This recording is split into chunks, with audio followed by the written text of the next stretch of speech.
नमस्कार दोस्तों, कैसे हैं आप लोग। गाइस उम्मीद करती हूँ आप सब लोग बहुत अच्छे होंगे। आज हम बात करने वाले हैं पीएफ पेंशन रूल से रिलेटेड। जानिए 60 की उम्र के बाद कितना मिलेगा पेंशन अमाउंट। बहुत सारे जो सरकारी एम्प्लॉयज़ हैं उनके मन में ये बहुत बड़ा क्वेश्चन रहता है कि भाई 60 की उम्र होने के बाद कितना पेंशन अमाउंट मिलेगा। उस पर हम आज गौर करने वाले हैं।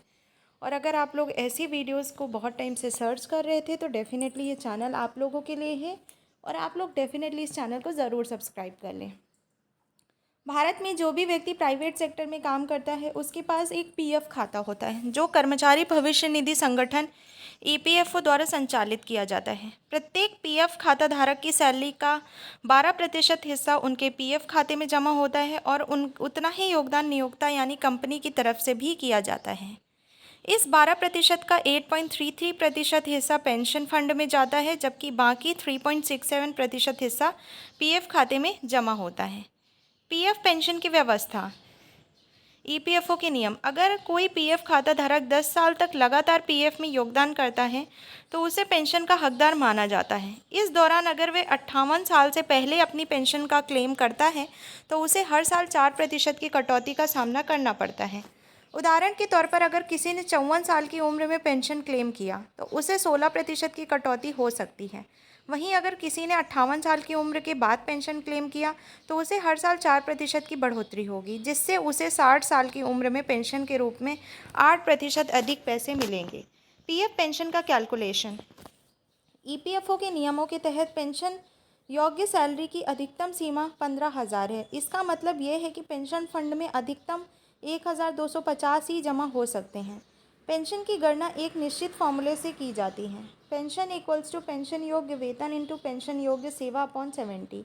यहाँ पेंशन योग्य वेतन का मतलब है कर्मचारी की अंतिम 60 महीनों की औसत सैलरी।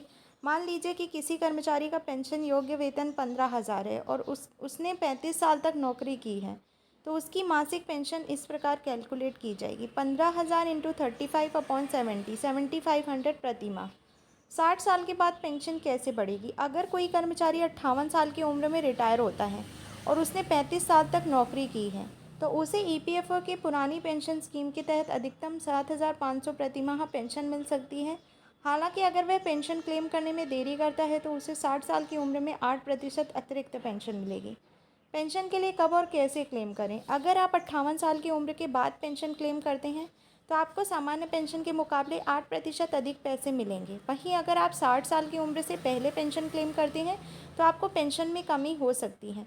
इसके लिए आपको ईपीएफओ के द्वारा तय किए गए नियमों का पालन करना होगा।